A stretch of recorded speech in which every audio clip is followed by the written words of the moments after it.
Welcome to the NSSR. I am your host, MÍtalks, and thank you for joining us. Thank you to everybody that's joining as guests. Thank you to my co-hosts, who are all wonderful people. I look forward to this session being very informative. And for us to do that, there's a few rules of engagement. One, if you see me look down, I'm looking at notes. I promise I'm not on my phone or something.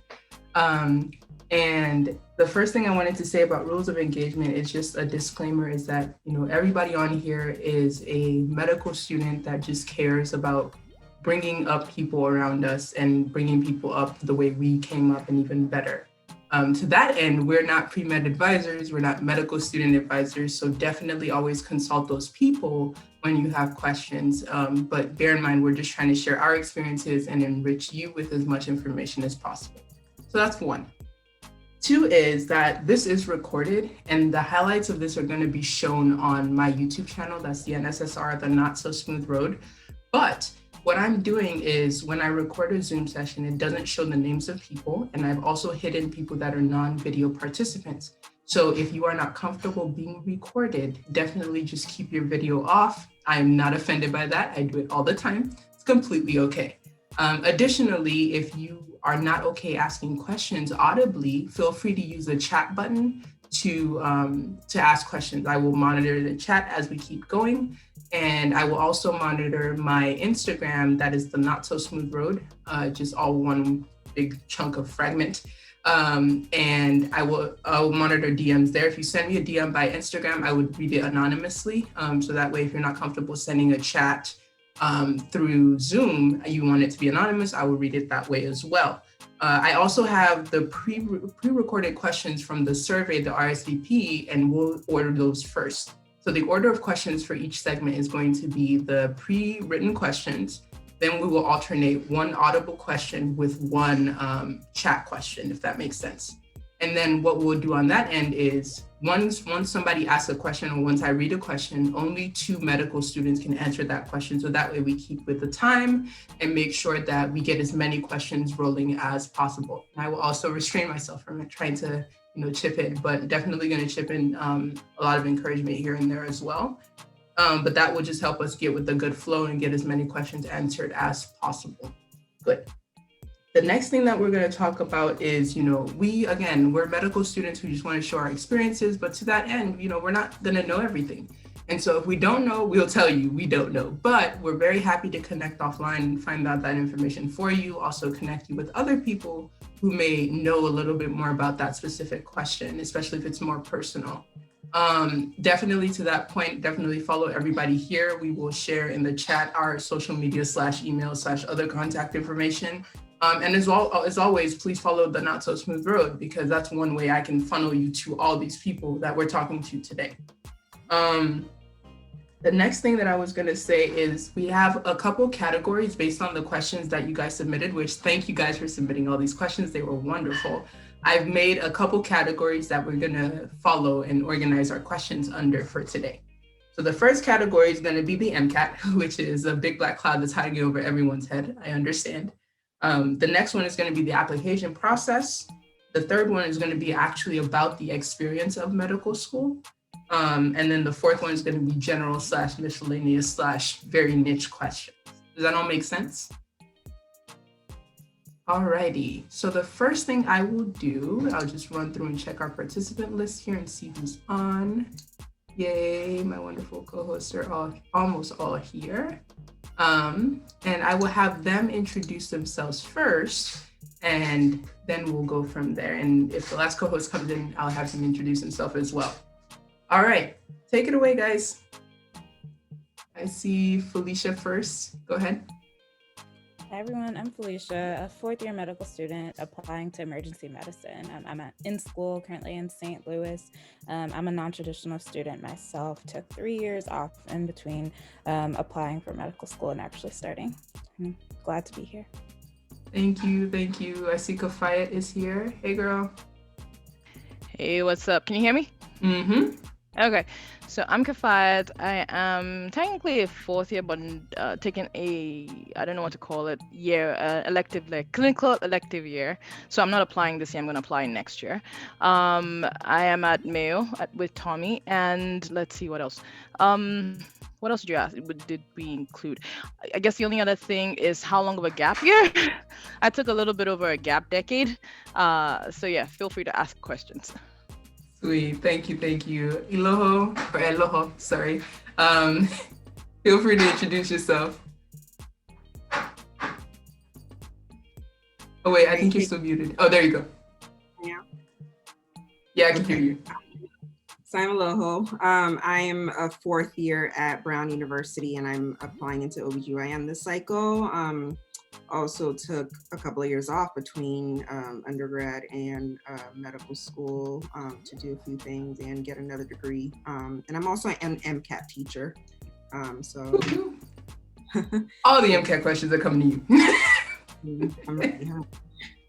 Awesome, awesome. And Nick is our last guest, and he should be popping in momentarily. And when he comes, we'll give him a chance to briefly introduce himself. But I should probably introduce myself for some of you that don't know me. So my name is Tommy Ifelayo, also known as Tommy Talks on YouTube. I'm a fourth year medical student at the Mayo Clinic, and I started this initiative to really dismantle the narrative that if you didn't go straight from college to medical school, or you didn't have the perfect MCAT or GPA or anything like that, but you had something in your life that was just different, you had no shot at medical school and it was not for you. And so I got this channel together with a couple of my friends, one of whom is Kafayat right there, to really just get stories out there and let people know that, life is life, and the things that you think you should be ashamed of or worried about are the very things that are going to make you a better physician down the road. So to that end, that was how the NSSR was born, and it's been expanding to people all over the country like Aloha and Felicia, to really just get people to connect with pre-meds, because I'm realizing more and more that during this pandemic, many people just don't have that support. So thank you to all my co-hosts for being here. Thank you to all my guests for being here. And without further ado, let's get started. All right, so the first category that I have here is the MCAT. And I'm going to go first with a pre-recorded question. And like I said earlier, only 2 medical students are going to answer each question, so we keep the flow going. So when I read a question or we ask a question, just like signal, raise your hand about who's going to answer which, so we know who's going to speak, okay? All right. So the first question says, when did you start worrying about the MCAT?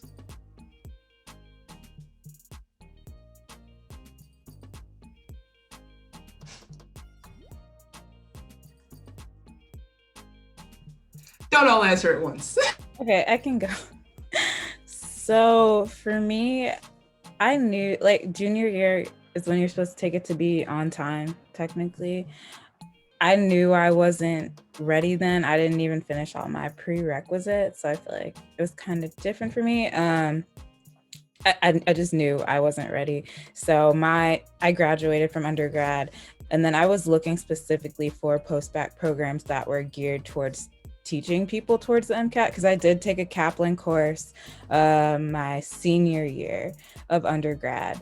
And I just still felt like it wasn't enough. And so again, look for post-bac programs that would help me do better in my MCAT, that would help me understand like what type of learner I was, that would help me kind of focus in on the skills that were essential to becoming a better test taker. So I kind of went through a long process, but I just kind of knew in my spirit that I just wasn't ready. Like I didn't have enough science classes under my belt, I felt, because I was a health science major, so didn't really take a lot of other biology classes or anything like that, besides the required courses for pre-med. So I just knew in my heart I wasn't ready. And I don't think anyone ever feels truly ready, but I can say that where I was when I was ready to take the MCAT just felt completely different. I don't know if that's extremely helpful, but I knew myself, and I knew I just wasn't ready to take it. Thank you very much. Anyone else?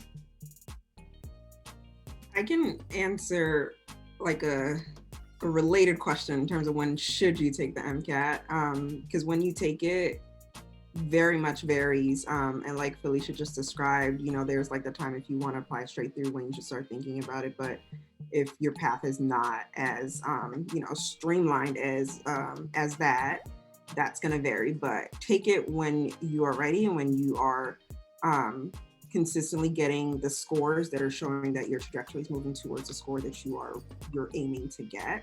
And so plan your studying around that. And it might take a few months, it might take a couple of years like it did for me. It might be based on a post-bac program or a post-bac master's that you do. But take it when you are ready. And the way to know if you're ready, because again, you never can truly be ready, is when you're consistently scoring scores that are moving towards your target goal. Awesome.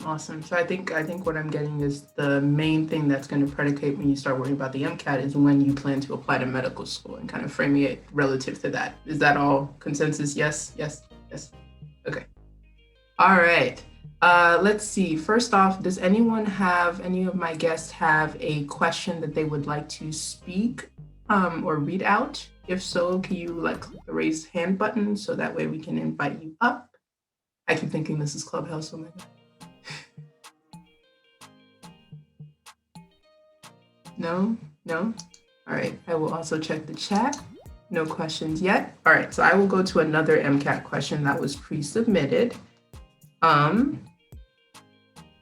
This was another question that I think is important. What materials are essential for studying for the MCAT?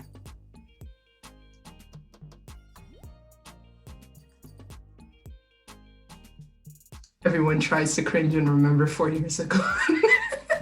I can also tackle this one too. So there are different ways to go about it. If you have the finances or are able to get like a scholarship to afford a test prep program, they sort of just arm you with all of the resources and you don't really have to think much about it. But essentially what you need is something where you can get the content knowledge, whether it's like the Kaplan books or Princeton Review books where you can just buy, or ideally find someone who took it and has their books and can just give you their books. You need a question bank, a reliable question bank. And again, if you are like taking the Princeton Review Kaplan course, they offer it, but I know there are other like Next Step Prep, I think, which is now Blueprints, also has a question bank.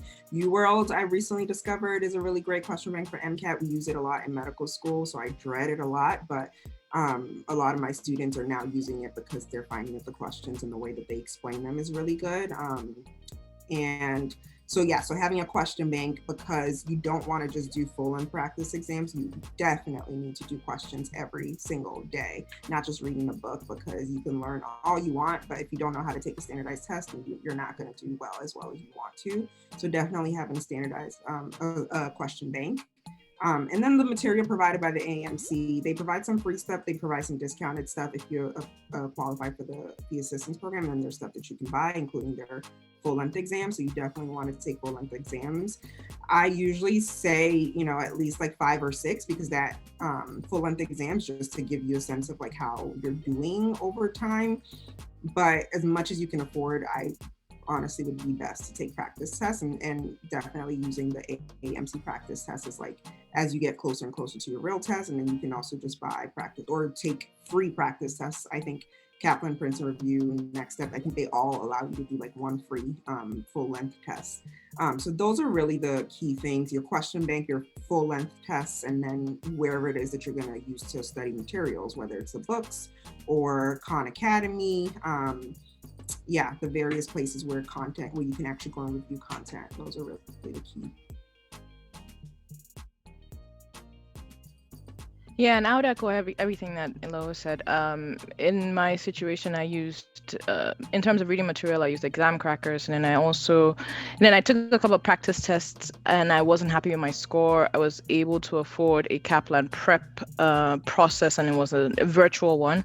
It was a 3-week intensive thing, and was mainly to kind of get good strategies for answering questions quickly, because a lot of exam prep is about recognizing the heuristics, recognizing patterns, and being able to quickly answer. And it's also an endurance test. So the quicker you are, the quicker you recognize the patterns, the easier it gets. And a lot of the work, what I was looking for with the Kaplan prep program was that, figuring out how to eliminate the really wrong answers and getting down to what's the main thing, just strategies for test taking. So I did that. And then of course, Kaplan came with all its material as well, and the question banks, which were clutch, because again, you can't do too many questions. And those served me well. So those were kind of my main go-tos: Exam Crackers set, the Kaplan set, question banks, and the prep materials. Sweet. Thank you so much. And Brianna was just commenting that unfortunately, and I was going to say this as well, unfortunately, Khan Academy has gotten rid of their free material, which is just really bad. And we're not going to talk about that today. Topic for a different day. But, again, now it is unfortunately a situation where you want to get what you can afford. I have a finances in the pre-med application process video coming out January 1st. And that was one of the things we discussed, is how expensive this process is just to prepare for medical school. Tenny has a question in the chat, and she says, did anyone take the test multiple times? If so, what did you change between attempts?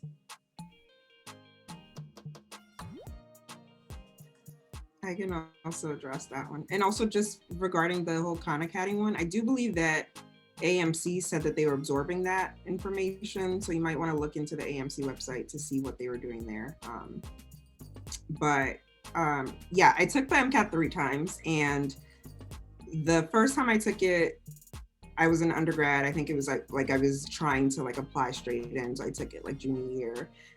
Second time, I don't remember, but it was sometime after I graduated. And third time was after grad school, right before, actually while I was applying to medical school.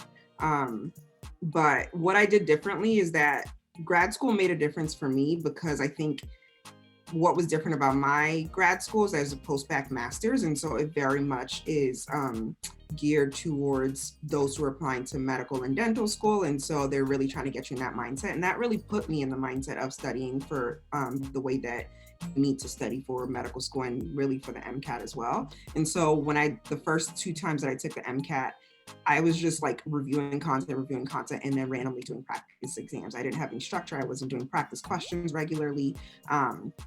And I was just reading. I actually did use Exam Crackers as well, and I used Kaplan to supplement the books to supplement. So I was just kept reading and taking notes on the Exam Crackers books, and then went into practice tests that for some reason, I just assumed that reading would lead to doing well on the test, and it just wasn't working.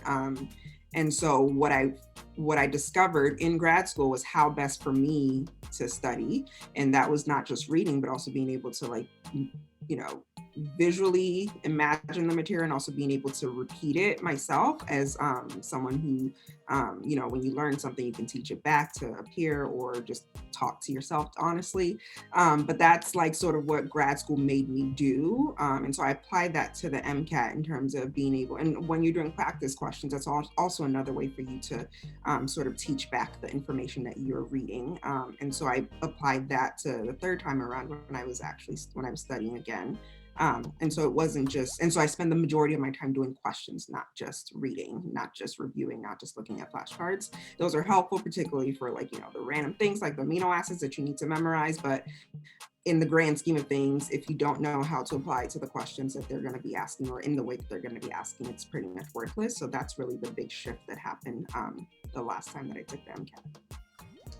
Thank you so much. So many gems. I hope you guys are taking notes, because I'm planning on inviting, and I'm going to slightly volunteer you right now, Eloho, to come do an MCAT video with me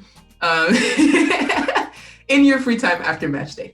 But I see in the chat that people are dropping so many resources. I hope you guys are looking. Somebody's talking about a free MCAT Khan Academy app that you can download that offers passages and practice questions. Get that. Huda said that Khan Academy MCAT prep is still up, but the website says after September 30th, 2021, it will no longer be available. So get it while you can. One thing that I see here, one question I think we all should actually answer just to show the diversity of experiences is, what was your timeline in regards to taking the MCAT and applying for med school? If we can all go around and briefly answer that, that would be wonderful. I can start. I should have started. I had an interesting situation because I actually decided to go into medicine quite late, like 5 months before the application, type late. So I took a bunch of science classes that should never go together, and it was a miracle that they actually did. And I took the MCAT, I think, a week after finals, and then applied to medical school like a week after that. So my experience was very rushed, and so I would highly not recommend, unless God told you to do medicine like He told me in that time frame. Don't do that. But I'll let somebody else go next. So again, I did a post-bac program, so the entire first year was kind of set up where we were learning material that was geared towards the MCAT, and then I'm really struggling to remember, but I think it took about, I don't know, 2 months or so to study, just solely like we stopped classes and then we're in study groups. And then I took the MCAT after that. Then I got my score back in July of that year. So whatever that timeline was. So maybe it was like 5 months or so of studying, but like, I don't know, 2 months of dedicated studying, and then Okay. back. I'll just jump in here because mine was pretty similar. I think my post-bac, the classes ended like sometime in early May, and I just jumped right into dedicated studying, but I had been studying here and there during the spring semester. And similarly, I remember getting my score back in July, and I was applying during that same cycle. So I submitted my applications in June and got the score back in July. So as I'm sitting here, I'm sorry if it looks like I'm making faces because I'm actually trying to remember what I did. So let's see. I think, okay, at the time I was working full time anyways. And I had been out of school for so long. I also had to take some prereqs because I hadn't taken things like biochem and had taken an extra semester of English. So I basically gave myself before I started the process and when I made the decision, I gave myself like a 2-year timeline between to kind of finish everything and apply and do everything. And in that 2-year timeline, I think the beginning part of it was study and get the MCAT out of the way. And so that was what I was doing. I want to say I took on and off about a year or so to study and take the MCAT and get that out of the way. And then the remaining part of the year was taking all the prerequisites I needed while I was still working in evening classes so that I could apply and get in and start school in July. So I want to say I started studying in like, I feel like it was around like August or September of the year before, and I took the MCATs in like May or June of the next year, something like that. And I hope that kind of highlights for you how much this can vary. And like we were saying earlier, it really depends on you. It depends on when you're planning to take it and also what else is happening, right? Like for me, I was in school. And so I literally all I was doing was school. And so I could have a more accelerated timeline. And also my classes helped prepare me for the MCAT concurrently. So there wasn't as much study time on the back end. It was more questions. Whereas if you're working, if you are doing different things, you have to schedule around that. Don't expect or don't try to fit your schedule into somebody else's mold because somebody said it took them 2 months or 2 weeks to study for the MCAT. Please don't do that. Just please. For your own sanity, don't do that. Just do what's right for you. I didn't see any other questions here about the MCAT. I will check the chat one more time and also check the participant list to see if anybody is raising their hands. I don't believe so. So I will move to the next section. And if anything else comes up, I'll write it down. The next section is the app process, which I think is where we're going to end up spending most of our time because there were so many questions ranging from like the high school point of view to like I'm non-traditional and applying a couple years later. So I will start with one of the first questions. And this is a pretty easy question. I think one person could answer this. How is GPA calculated for med school admission?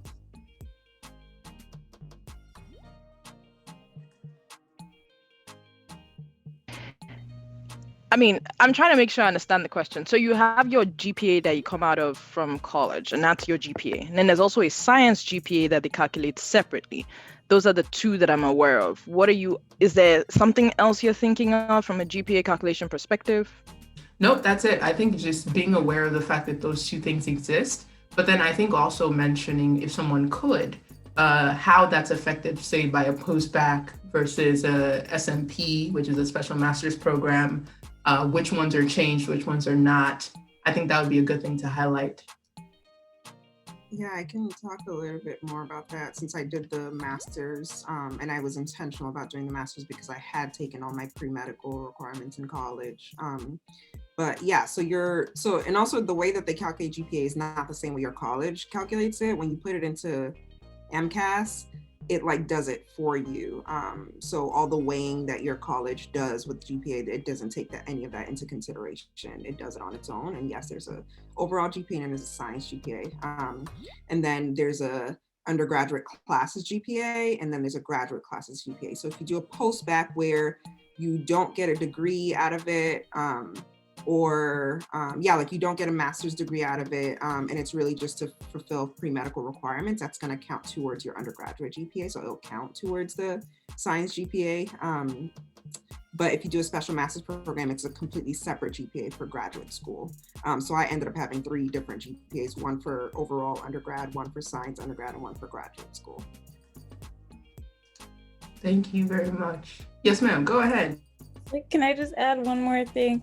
I think what Eloho said was really important about being intentional about choosing the program that you decide to do if you're thinking about raising your GPA, because if you do need a boost in your undergraduate GPA, you're probably thinking more of a post-bac program that will give you advanced science courses versus doing a specialized master's program that will give you an entirely new GPA. So just knowing what you need from a program and what you need your GPA to look like is important. And also understanding that what your major was in undergrad and during undergrad can also affect how much your GPA will move as well. Just because if you've taken a bunch of science courses, that could, play into your GPA not moving as much, and maybe you do want to think about a master's instead to prove that you can do the work. So it's just being intentional is very important, and just thinking through those things. Yes, exactly. And I think that was one of the things we actually talked about on Clubhouse, because somebody asked a question and they said that if you had, for instance, a biology major and like 90% of your classes were science, it will be very hard to raise that science GPA with anything you do after undergrad. So probably a master's program would be the best way to go. Whereas if you were a history major and like 5% of your classes were science, you will have a tremendous boost in your science GPA if you do something after undergrad. So probably going the post-bac route and kind of wrapping up those science classes would be the best way to go. So thank you all for mentioning those things. I think those are very important. We don't talk about that enough, because a lot of people often have confusion and questions about that. So thank you. Let's see. Let me check the chat if there's any questions. See if anyone is raising their hand. Man, managing Zoom is harder than it looks. All right, I see nothing. I'm gonna go back to the question. Okay. Let me find one. Oh, this is a good question. How do you go about selecting your med schools to apply to? So being honest with yourself, looking at not that you're just your GPA, but being realistic about what you've done during your undergrad experience, during your gap year experience, during just all the experiences that you've had, and comparing that to the missions of these schools, just looking at the candidates that they typically, pick. Like I can use myself as an example. Like I'm from the East Coast and I was like, I want to go back to the East Coast because I was in Southern Illinois. I'm like, I do not want to be in the Midwest. Absolutely hate it here. It's terrible. It's awful. Applied to all these schools on the East Coast that I shouldn't have applied to, honestly, like if I'm being realistic with myself. at this point. And so ended up getting into a few schools in the Midwest and was like really upset, but was like, okay, I guess, this is where I'm supposed to be at this point. And the program that I ended up at is like very service oriented. And that's something that kind of came through in my application, and just giving back to the community. And that's something that they're really big on. So just kind of really truly doing your research and homework like on the schools and what they do, not only academically, but how they can like feed you and make you a better physician and clinician, like all around, is also something that's really important, especially if you're someone who isn't, the, I guess, textbook, like med school 4.0 never struggle, type of person. Like your story is important. And there are places that do look to have that, and highly seek that out in their applicants. So just being smart and talking to people about, their experiences and what they went through. So that's my advice. Awesome. Lo, go ahead. Yeah, I would just say that the way that I actually, it's actually a miracle that I landed at the medical school that I am at now, because it was a late add-on in terms of the list of schools that I applied to, because there are the list of schools that I just knew about and I knew I was going to apply to, and it wasn't even anywhere on my radar until I was thinking more intentionally about, these are just schools that I'm applying to because I know their name and I've known of them, but why am I actually applying into it? And so when it comes down to doing secondaries and, interviewing and explaining why I applied to this school, what can I even say? And so I started to be intentional about looking at mission statements for different medical schools and different programming that was unique. And so my medical school, Brown University, stood out to me because there's actually racial justice or social justice in our mission statement, which now there's anti-racism in our mission statement because of just the uniqueness of the medical students and advocacy that they do, and the willingness of the administration to listen to them, to listen to us. But seeing that, and then seeing also scholarly concentrations, which is something that not a lot of medical schools have, and which provides a very structured and scholarly way avenue to do research that doesn't overtax you when it comes to your academics. So it's like built into the schedule of the pre-clerkship years. Those are two things that really stood out for me because I really wanted to do research, but I didn't want to overextend myself, and I really wanted somewhere that aligned with a lot of the work that I did, which was a lot of social justice work and a lot of racial justice work.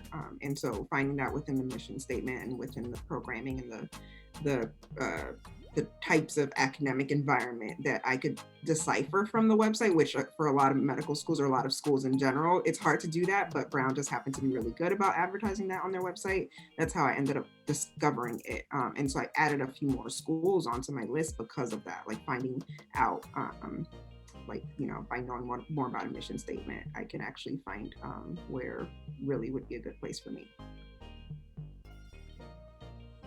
Kafai, you want to chime in? I was trying to follow your rules, man. You said 2 people. I know, I'm like breaking my own rules. It's okay. We didn't see it. Okay. It's all right. No worries. Okay, so my process, I joke about it, but was kind of when I was intentional in a slightly different way, in that I knew I needed a scholarship, and I knew I wanted to go to a good school that would set me up in terms of future job opportunities and opening up opportunities. And having not been in the medical field as an undergrad, so to speak, nor in my work situation, I didn't have too much familiarity with the schools out there and what they all stood for. So I think I got the MSSR book. So that was my first go-to to look at things, and kind of went based on like geographic region and trying not to, as I'm married, I have kids, a bunch of things I had to consider in schools that I was applying to and trying to stay close and local. And then at the same time, I also kind of went on US News, and I kind of just pulled up the list of the ones that give the most scholarships and the ones that were known for research, because I wanted to do some research as well. And so those were kind of the way. And then I also applied to Texas schools because I know they give great scholarships. So those were kind of like, that was my process of deciding the schools that I was going to apply to initially. And then when I was on the interview trail, everything else kind of came down to what I saw when I went there, how the applicants, how my fellow applicants were, how the students seemed in terms of whether they felt happy about where they were. And that was kind of how I ended up going to the school that I came to. Yeah. One, I'm not gonna say hashtag where the money resides, but I said it, whatever. I think you guys have hit like awesome points, and I really like that you each spoke to your personal passions and how the schools aligned with that, your priorities, and how the school aligned with that, because I think the tendency is to say, I'm just going to pick schools that have the best MCAT scores or the best rankings or where my MCAT fits or where my GPA fits, right? Obviously, consider all these things. And one piece of advice that I got that was very nice was you should have 3 buckets of what schools you apply to. You have your like, Jesus take the wheel if I go there, that would be amazing. But like, those are not all your schools, right? They call them your reach schools. So maybe like 2 or 3. And then the middle kind of third or quarter of your programs should be where you feel like your MCAT and your GPA kind of slide in with the group, with the school, right? But then also being more intentional. Once you have that baseline, now dig into, okay, what kind of doctor do I want to be? Not saying you have to know exactly what kind of career you want, but just be like, do I want to teach? Do I want to do research? Do I want to serve homeless people and the underserved and minorities? Do I want to do a really competitive specialty? If you already know that, all power to you. It probably will change. All kinds of things, right? So ask yourself these questions and then start to sift through which of the schools fit that bucket. Then you have quote unquote your safety schools, which really there's probably no such thing as a safety school because schools are tripping. But just schools where you feel a little bit more comfortable based on your GPA, MCAT, maybe even your location status. Like if I'm in Texas, I feel a little bit more comfortable with some Texas schools and things like that. But then also on another level is like, do I want to be in state or out of state? Because sometimes that's a financial discussion, right? Because in-state schools probably cheaper, public schools probably cheaper. The one thing I'll say about Texas schools is Texas has like this weird law thing because of the funding. It has to take like 90% Texas residents. So Texas schools are a lot harder if you're out of state. Not saying you can't do it. There's a lot of people that do. But consider that as well. And I'll chime in here and say, even though they do give out of state people. They do. Definitely, they do. Because I did get scholarship offers as an out of state person to Texas schools. But I think like you said, there is the requirement that they give most of it to in the in-state applicants, but there's also a quota for out-of-state applicants. Right. So it's like, I think it's for most schools, I think except Baylor, it's like 90 to 10 for seats. Money goes where money goes, okay? So just figure out the seats first. But yeah, so those are one thing. Go ahead, Felicia. Oh no, I didn't say, I think there's a related question in the chat. Yes, okay. It says, thank you for putting me up to that. I'll be talking and lose track of the chat. It says, could you all please talk a little bit more about the application process for Texas schools since they're separate from, yes, I would do this happily. But there's also two other questions in the chat from our earlier discussions if you want to go back to that. Okay, and we'll reference those as well. Thank you very much. Okay, Texas schools, was it similar to AMC? So Texas has a system that is called the TMDSAS. Okay, that is the AAMC equivalent for all Texas schools except Baylor College of Medicine. Baylor College of Medicine is on the AAMC. So that is a system where you apply to in-state schools. It's kind of similar in the applications part of it, as in you fill out the same kind of essays, you write the same secondaries, you do everything kind of the same. The only advantage, not the only, one of many advantages of applying is that you pay one fee, and correct me if I'm wrong, Kafai, you pay one fee to apply to all the schools in Texas. And so the secondaries is where the money starts to kind of increase because each school charges whatever it wants. But to initially apply, you pay one fee, you can apply to all the schools in Texas. Then the other thing is when you start getting acceptances. So Texas runs on a match system. And so you get your initial amount of pre-acceptances, I believe it's like after November 15th, unless you're doing special programs, you get, and I don't know if this is all the same, please correct me if I'm wrong, but after November 15th, you get some pre-acceptances to schools. And then I think in January somewhere, you now rank the schools in the order that you want them. And then after a certain point, they will match you to one school. And so you have that one acceptance from Texas. and that's the school that you're going to. Then any seats that are unfilled or people that didn't get any pre-acceptances now get those acceptance spots that are left over after people drop all their acceptances. Does that make sense? So it's like a preparation for what we go through as medical students for applying for the match.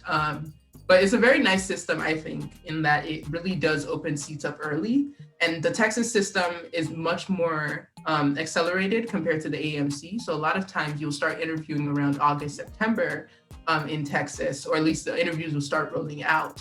Whereas in AMC, you'll start rolling out October, November, December. So those are just a few differences. If anybody's willing to talk about TMDSAS, hit me up offline. I'm happy to talk about it. Did that answer the question? I think we got most of it, right?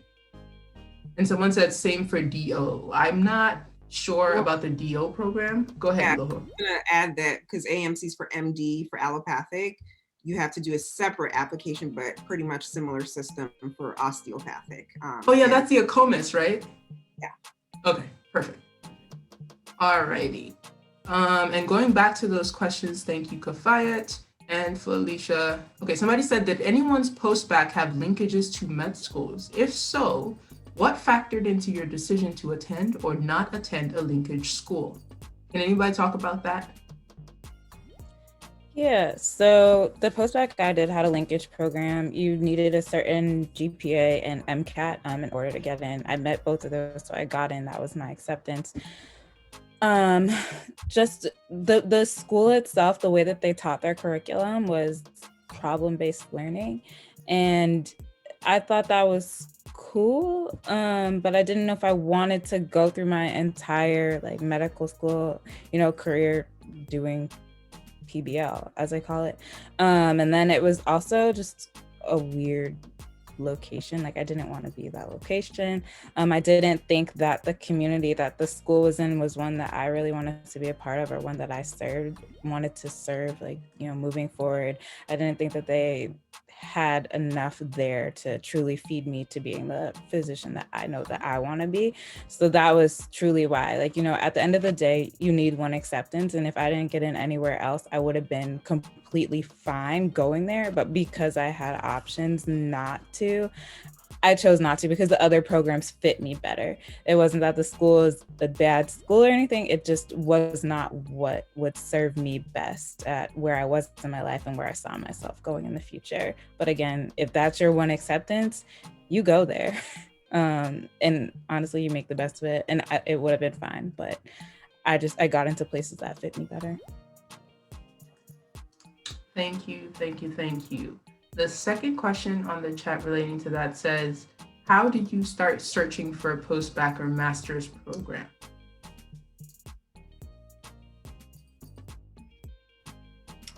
I can keep talking.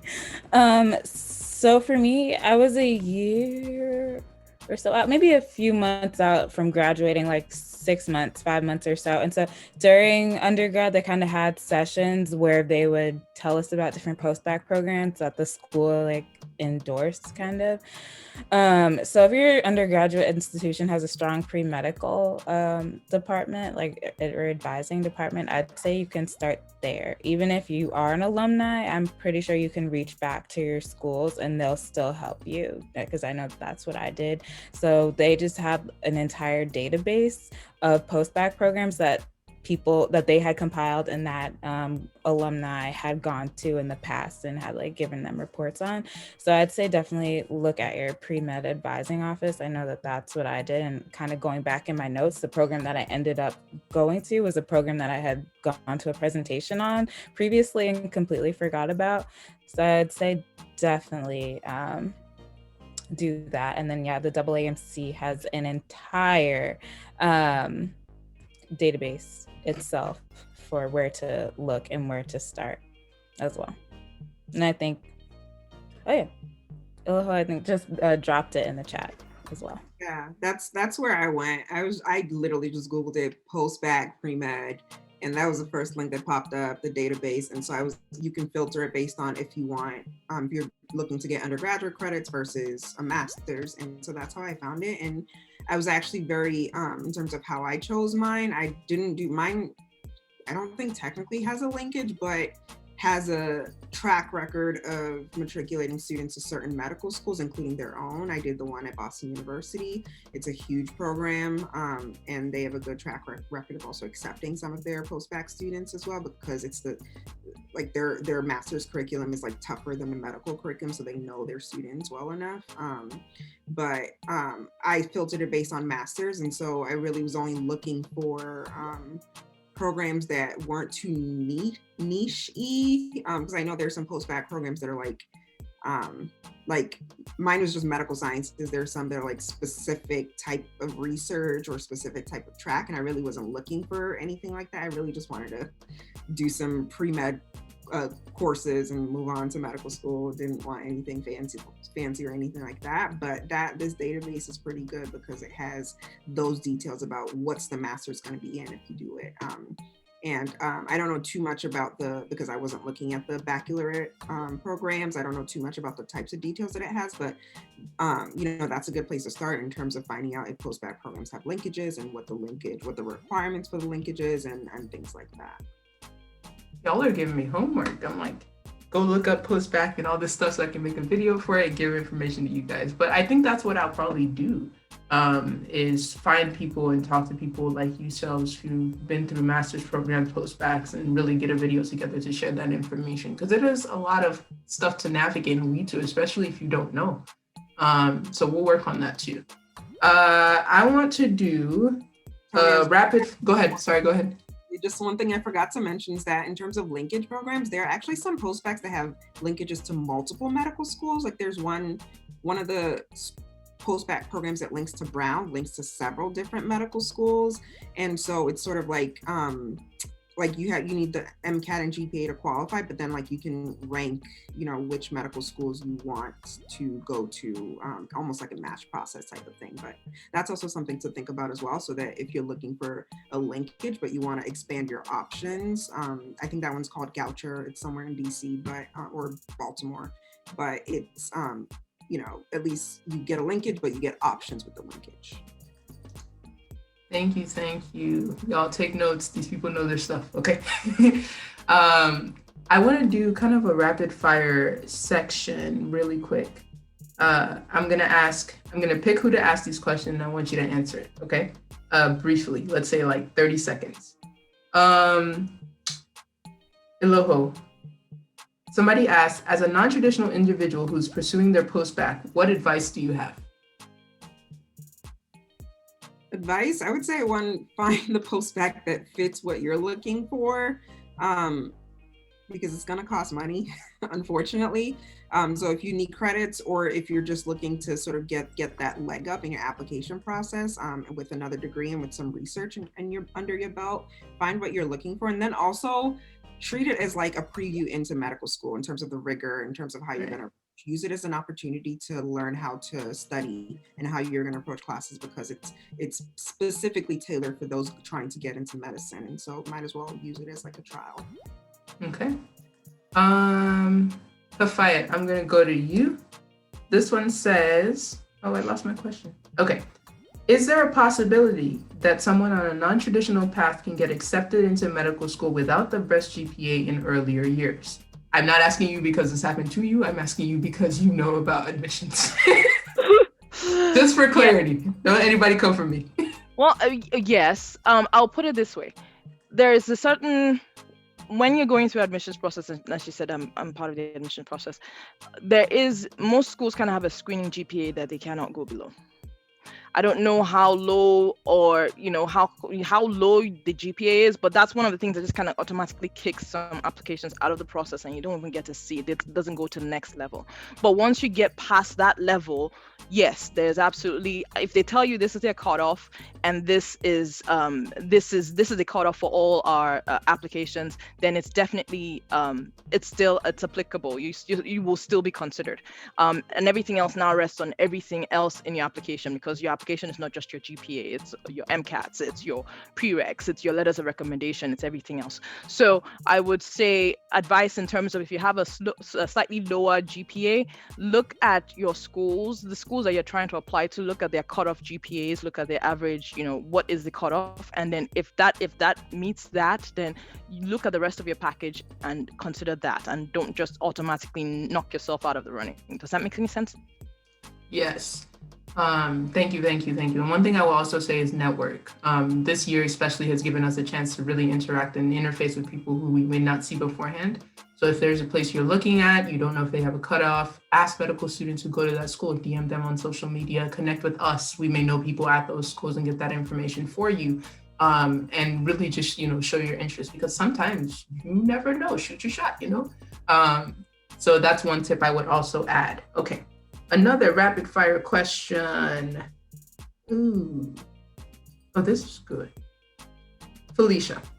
And anybody can chime in on this one because I know it has multiple perspectives. Can you give advice on personal statements and interviews? That is a big, broad question. Yeah, okay. So for personal statement, one is, I feel like you just need to sit with yourself and decide, like, who are you? Who do you want the people reading you to know you as? Like, it sounds crazy, but like, you have to package yourself and kind of sell yourself as a person. Like, I guess I can use myself, like, if social justice and, anti-racism and community service is who you are, like, if your application says that, like, okay, you've served in the community, you've gone, I don't know, you volunteered every weekend at like a homeless shelter, you've gone on all these different service trips, whatever. Like, if that's what your application says, and like, you need to sell that in your application. It really does help having a narrative in your personal statement that matches your application and all the experiences that you've had. Because if you're sitting there in your personal statement writing, I love service and I love helping underserved people, and everything your application says all you've ever done is like bench research, like, okay, I mean, I guess maybe we, bring you into the interview and find that out. But yeah, I would say that figure out who your application says you are, and then figure out who you believe you are, and try to just make them mesh and like get a story going. And you're gonna have multiple drafts. Honestly, I don't know how many drafts I've had, but I know I started over multiple times. Yeah, so what was the second part of that question? The interview, and I think anybody can chime in too if you want to phone a friend too. Oh yeah, and the interview, mock interviews, yes, are great because there are things that you learn about yourself, especially in like the virtual world, about mannerism and gestures and like where to look in the camera. And I don't know, like, people will tell you things about like, I can tell that you're thinking right now. It doesn't, or I'm uncomfortable because you looked in that corner instead of like looking here. So there's just like little things that people can tell you. So definitely do mock interviews. Definitely look up questions that, I think does the AAMC like have questions that people usually ask? I don't know if anyone else. They have. I think I saw one on Princeton Review when I did a quick search. They probably have them somewhere. I will find and try to do that. I'm gonna volunteer with Kafaya because we were supposed to do actually a video where we did a virtual like mock interview, where we're gonna do a YouTube video kind of simulating what that would look like, what to do, what not to do, and stuff like that. So look out for that. That's coming. Kafaya, that's coming. And that should come pretty soon. In a related vein, I think Beverly asked a question in the chat, and she said, I experienced a mock interview that asked me, name 3 technological advances in healthcare and explain your views on them. Just like, first of all, wow. Yeah, wow. And had no idea how to approach this. Girl, you and me both. What resources /apps/spaces do you all use to stay up to date with what's going on in different realms? Dang, everybody say you're on your own, sis. That's a lot. But I can't say that I signed up for Bedscape, and they have a lot of good stuff there. Go ahead, Elo. Like, as I was reading it, something actually came to mind, and the way I found it was on Instagram. So to be honest, I do not stay up to date with nothing that's like very pertinent to my research. If I'm gonna be pimped on it, I refuse as of right now because. But yeah, like Instagram, like if you see random cool, like the first thing that popped to mind was donating or adopting fertilized embryos, or fertilized embryos, and I'm just like, that is kind of, why don't you adopt a human being? Why are you adopting the embryo? But that's like something that's a technological advancement that you can talk about. Because it's like, it's wild to think that you can adopt like something that's like has been frozen. And I think the whole like phenomena was that it's like 30 years old, like the embryo has been frozen for 30 years. And I was like, this is really weird, but moving on. But yeah, you don't have to like stay up to date. Like if you just see random things on the internet, that's enough. Like, and you don't have to actually know about it. You could just talk about what you think about it as a concept. They won't probably know about it also. Yeah, pick something very random that like nobody knows about. You can make stuff up too. I'm just kidding. Don't lie. Don't lie. It's kind of like when they ask you like, "What? Yo, I got to do a confession. I should do like a med school application confession. I got lots of stuff." I remember when we were on the interview channel, like, "What's the last book you read?" And I knew they were gonna ask that, so like literally on the plane to the interview, I read a book so I could talk about it. That should be a thing. Med school confessions. Before residency interview started, I literally cracked open a book and read the first 3 pages, closed it back up, put it up on the shelf. See, we didn't tell you to do that. You guys actually read. You could have gone into like, what's the one? What's that app? What's it called? Cliff Notes or something like that, right? Cliff Notes. That's still a thing. Do kids still use that? Oh man, is that still a thing?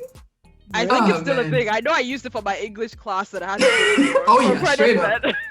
Straight up. Oh man. Yeah, but one thing I was gonna say as well, you know, aside from you're on your own, sis, I'm just like, I love Beverly, she's awesome. One thing I would say too is that if you get on Twitter, I think now would be actually the best time to get on Twitter, because if you get on, a lot of like I said before, a lot of medical students, physicians, residents are really on there, especially on like med Twitter. Literally, if you search in Twitter, #med Twitter, you'll see like all the current discussions that are happening. So if you want to do the Cliff Note version, like we were just saying, get on Twitter right before your interview, be like #med Twitter and read about something, be like, there you go. So I think that's one way to do it. And also, if you really do sincerely want to keep up to date with what's going on, just kind of following that and curating your feeds with who you follow. If you follow medicals, doctors, physicians, residents, medical students, you'll see what they're talking about, what's going on in the med Twitter world. And that's an easy way to really just like passively osmose into knowledge that's happening right now. I hope that answered your question, Beverly. I know we were just clowning for the past 30 seconds here, but it's all good. We need a good laugh. Thank you. I also want to add that was unfair for them to say 3 things. Like, like one is bad enough. At least it was a mock, so you're ready now for anything. You kill all the questions at that point. Like, if that's what they're asking you, you will have no problems in an interview. I actually have a follow-up question, if you don't mind me asking. Yeah, go ahead. To that, because when they asked me that question, I respectfully said I didn't know, and we moved on. How do you say like you don't know, or if you don't know an answer to a question, how do you kind of finesse that to create some kind of divergent answer? That's an excellent question. And one thing that I've been taught is to make a general statement. So like, let me give you an example.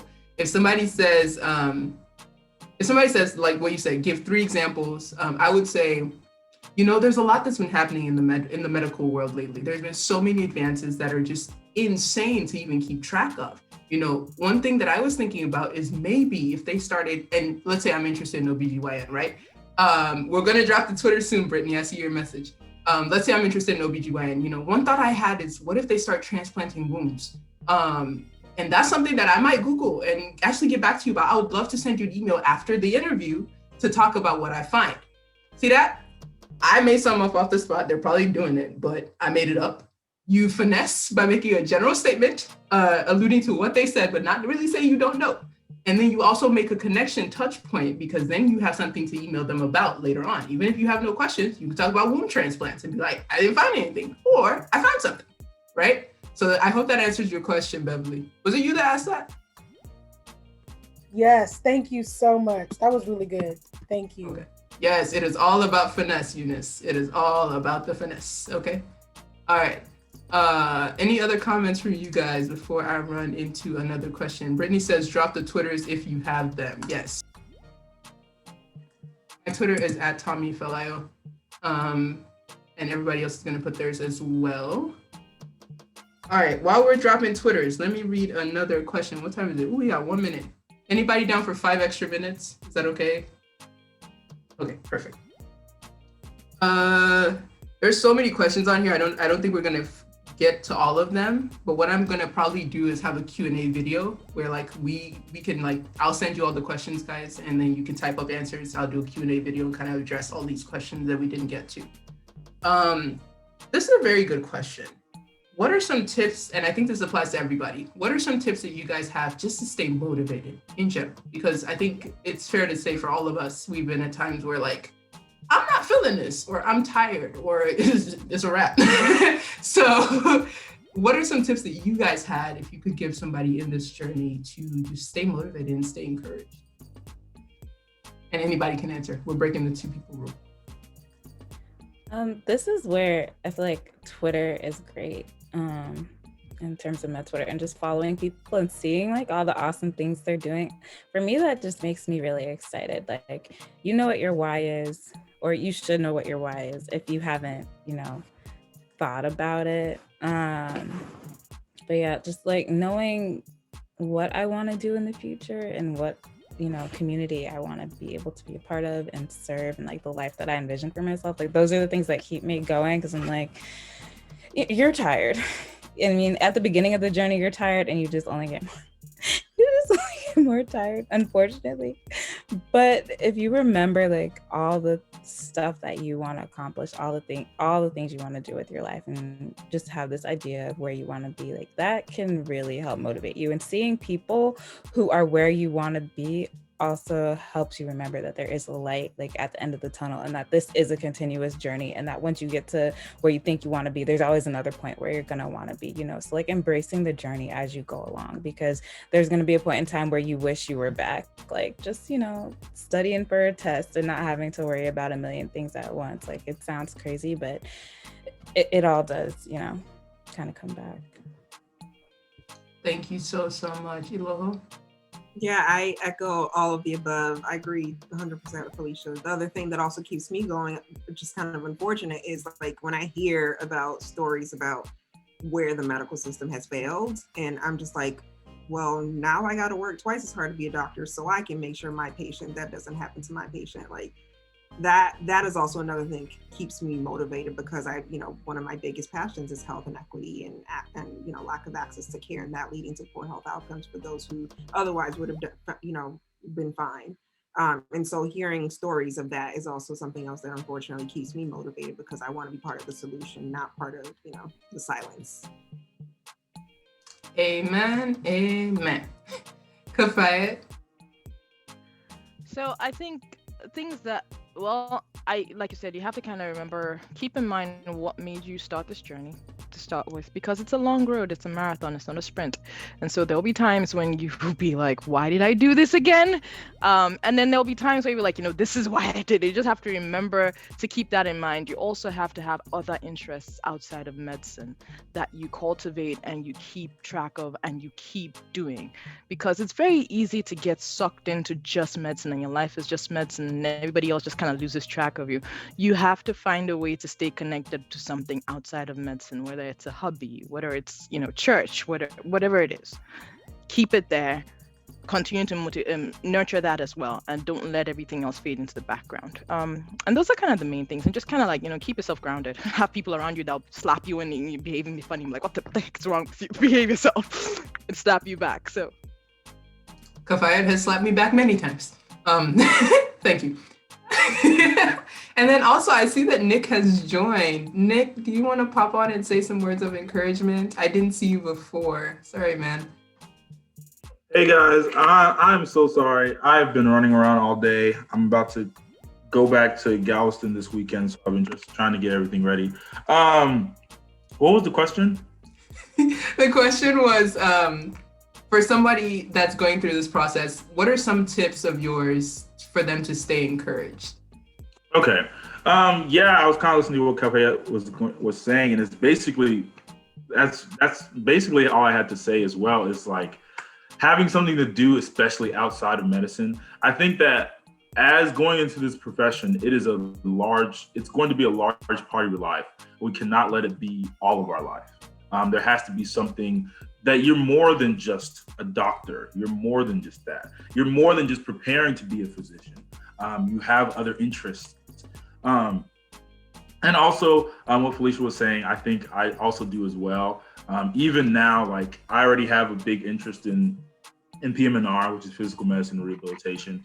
So I look at like the AAPM&R, like the American Association for it, and I look at like videos of what they're doing, look what residents are doing, and that excites me. So I just like, I'm excited for that point in my journey. So just looking ahead to, finding your interest, because we don't have to wait. You don't really have to wait for third and fourth year to find out what you want to do.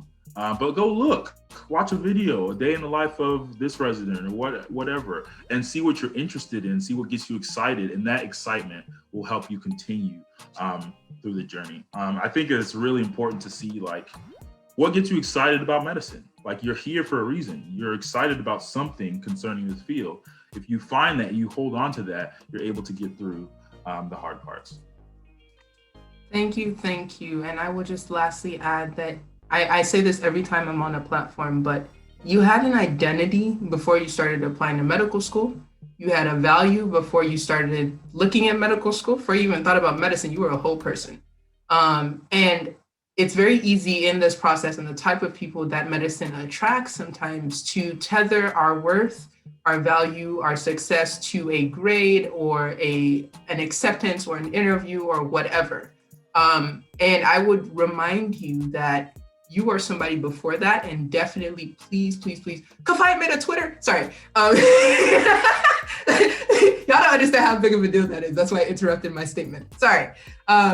Definitely, please, hold on to who you are and hold on to that value and embrace the fact that you are worth something outside of whatever medicine may try to make you seem like you're worth.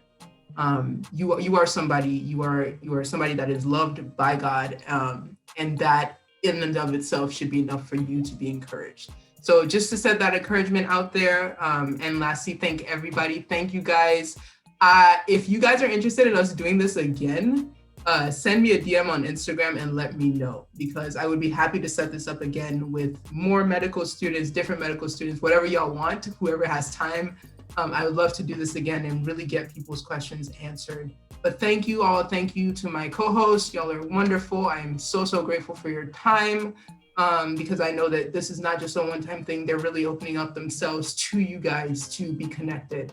And to my guests who showed up, I'm very grateful. I know that you guys have a lot of questions. Like I said, I will do a Q&A video after this where we get all those questions addressed, and we will make sure that those questions are answered. So definitely look out for that. This will be, like I said, it's recorded. I will upload this to YouTube in a few days.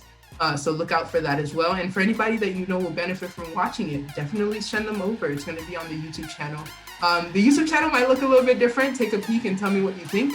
But thank you once again. You guys have a wonderful, wonderful night. Stay encouraged and Happy New Year in advance. Bye, guys. Don't forget to tune into previous interviews and previous topic videos that we've done on this channel, one of which is probably right there, and one of which is probably right there. Definitely subscribe and turn on your notifications for more information. Bye.